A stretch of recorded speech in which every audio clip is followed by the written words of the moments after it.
Hello friends, আপনারা সবাই কেমন আছেন? আশা করি আপনারা সবাই ভালো আছেন। আমিও ভালো আছি। গরম তো প্রচণ্ড পরিমাণেই পড়ে গেছে, তো এই গরমে এই রকম হালকা পাতলা ঝোল কিন্তু খুবই উপকার এবং খেতেও ভালো লাগে। তো চলুন বন্ধুরা, রেসিপিটা দেখে নেওয়া যাক। এখানে আমি নিয়েছি একটা পেঁয়াজ, একটা আলু, একটা টমেটো, দুটো ঝিঙে আর 4 পিস নিয়েছি কাটাপোনা মাছ। মাছটা ধুয়ে নিয়েছি। এবার মাছে নুন হলুদ মাখিয়ে নেব আর সবজিগুলো কেটে নিয়ে ফিরে আসছি। তো এই যে মাছটা নিয়ে নিয়েছি, মাছের মধ্যে আমি লবণ আর হলুদ দিয়ে 10 মিনিট মতন মাখিয়ে রেখে দেব। হলুদ গুঁড়ো দিয়ে দিলাম।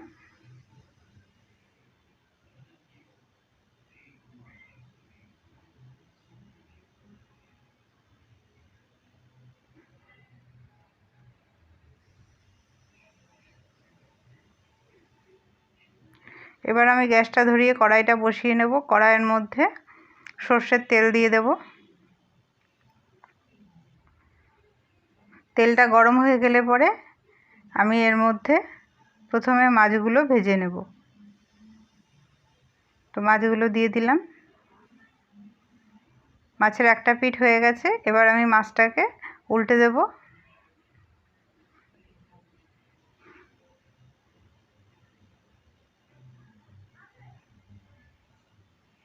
দু পিঠই ভাজা হয়ে গেছে, এবার আমি মাছগুলোকে তুলে নেব। প্রথমে আমি এর মধ্যে আলুটা দিয়ে ভেজে নেব। একটা আলু লম্বা লম্বা করে কেটে নিয়েছিলাম, সেটাকে আমি ভেজে তুলে নিলাম।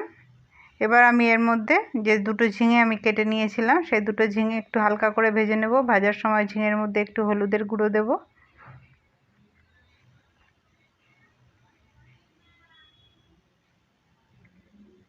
গরমে এরকম ঝোল কিন্তু খেতেও ভালো লাগে, সহজে হজমও হয় এবং স্বাস্থ্যকরও।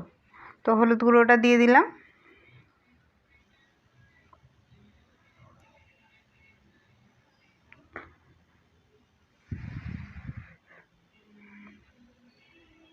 ঝিঙেটা ভাজা হয়ে গেছে, তুলে নেব।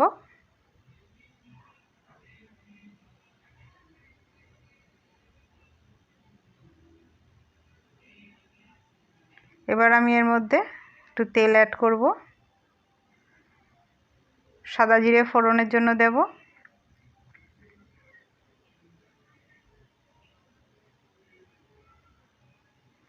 পেঁয়াজ কুচানো, একটা পেঁয়াজ কুচিয়ে নিয়েছিলাম আর একটা গোটা টমেটো 4 ফালা করে নিয়েছি, বীজগুলো ফেলে দিয়েছি টমেটোর।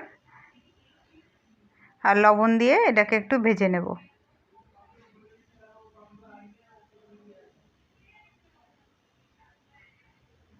এরপরে জল দিয়ে দেব। জল দেওয়ার পর একে একে সব মশলাগুলো দিয়ে দেব।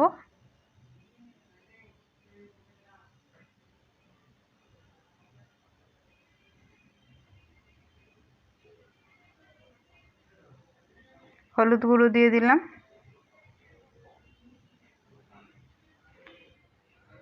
ধনে গুঁড়ো দিয়ে দিলাম হাফ চামচ।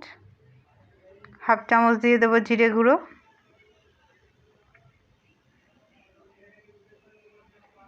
হাফ চামচ কাশ্মীরি লঙ্কার গুঁড়ো।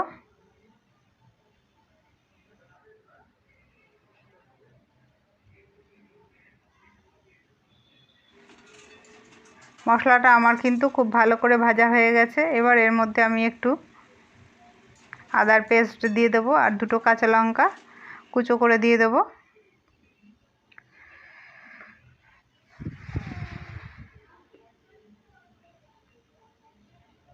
এরপরে আমি এর মধ্যে ভেজে রাখা আলুগুলো দিয়ে দিলাম। দিয়ে আবারও একটু ঢেকে মশলাটা ভেজে নেব। মশলা আমার পুরো ভাজা হয়ে গেছে।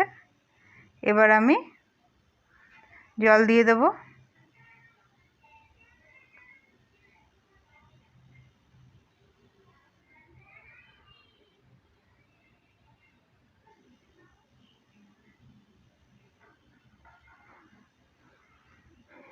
এরপর ঢাকা দিয়ে দেব।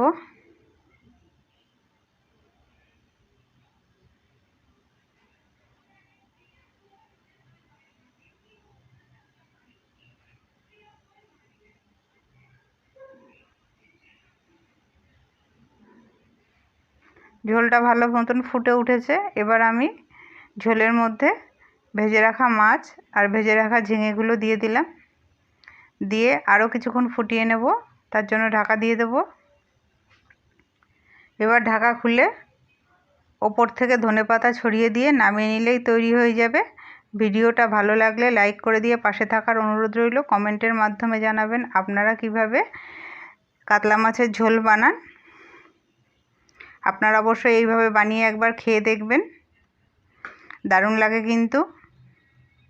আজকের মতন এখানেই শেষ করলাম।